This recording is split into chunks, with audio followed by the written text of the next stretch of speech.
Alright, so here we are. We're going to be building us a new anvil stump today. Because I got a new anvil, and my old anvil, well, I'm going to keep it around as a striking block because I built it myself, so it'd be perfect for that. So that's my existing anvil and anvil stump. It's held up really good. It's been through 3 winters in the snow. Don't think it's going anywhere. I just covered it in some boiled linseed oil. This is basically the beam I'm using. Like I said, it's a 4x10 beam. Cut it in 20-foot sections. They'll look like that over there. We'll glue them together. One thing I know, a little tip for guys cutting wood, I always seem to forget.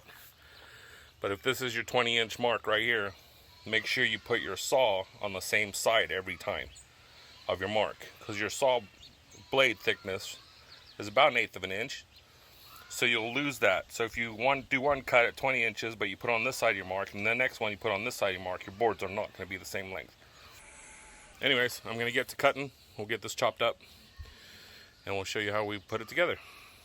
Alright, so now that we've got our chunks cut up, I'm going to show you what kind of tools you're going to need.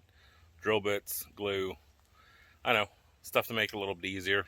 And I'll show you too, when you're using a handsaw, it's really hard to get your ends perfectly straight to match up. So I'm just going to do my best and glue them up. And then when we're done, we're going to have to sand them flat. I don't know how to do that, make your ends perfectly flat when you're sawing a really thick board with a blade that doesn't reach all the way through.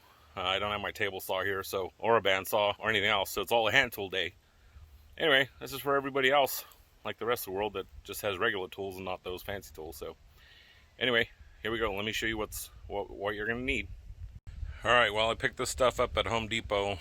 It's my old hand drill that I've had forever. Works great. I always like the corded ones because they never run out of gas. I hate those battery things. Some of these so we can countersink the bolts. Got some washers to hold your bolts in. A long ass drill bit to go through. Basically it would need to be longer than 4 inches and be 1/4 inch. So we can make the bolts go through. Some lag bolts. And then I like this Loctite PL400.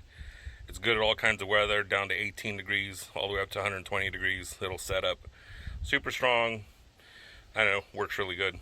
So, and then my beams themselves, I'm gonna leave them like this because they're already nice and rough on the outside. Make the glue get in the little crevices and help it stick good, so you don't need to rough it out.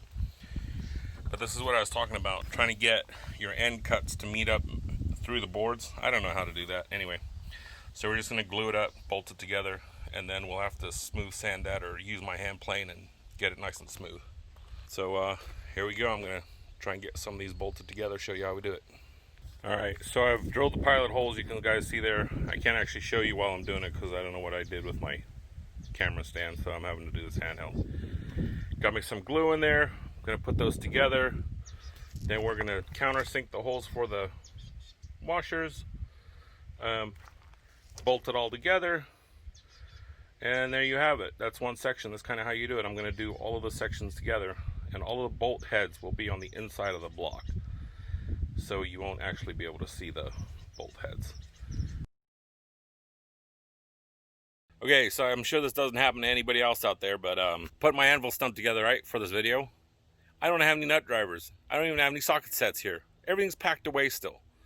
So gonna have to run to Home Depot, go get me a little impact driver for these little 1/4 inch lag bolts.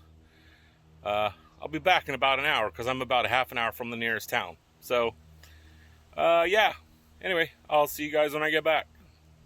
So 4 hours later, back from the hardware store, and another $70 for parts, which I didn't need because, you know, I was there and there was tools involved, so I had to buy some of the shit that I don't need, but just one.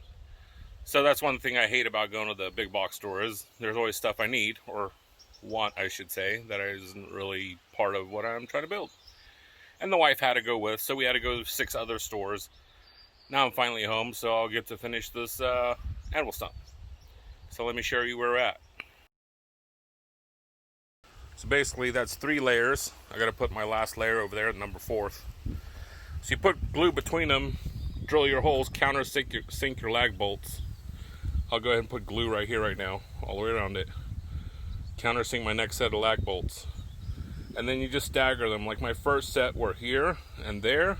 Now these are going to be outside, so my next set are going to be back in the center again, so that the bolt spaces are alternated and they're not going to hit. You're not going to hit the bolt hole head on the next one.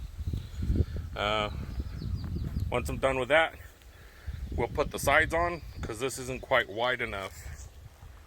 This dimension here going across isn't wide enough for the actual anvil. The anvil feet is 13.5 inches across. This is only 10.5, so I'm gonna have to put some boards on here, boards on this side, and that sucker is gonna go on it. It's about a 300 pounder from Stockton, California, rail yard. Anyway, all right, well, here it is, kind of all glued up. Got fasteners on it, got holes filled in with some construction adhesive. You can see the layers. It's the 4x4x10s in the middle, and these are dimensional, actually 2-inch by 12-inch boards that I ripped down to 10s and then put 2 on each side. And then I'll char it, fill it in. I know the lumber's got cracks and whatnot in it, but it's what I had on hand.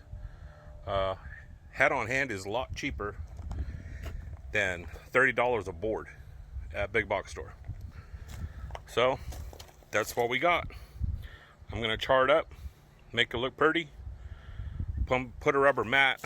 We have thick 3/4 inch rubber mats for the horse stalls. I'm gonna slice a chunk off, put on top of this front of the foot of the anvil. So last time I left you guys, I was just finishing up that anvil stump. So what I did is I charred the edges just to get rid of all the frayed ends, make it look kind of neat. I got some sealer oil I'm gonna seal it with, and it'll be done.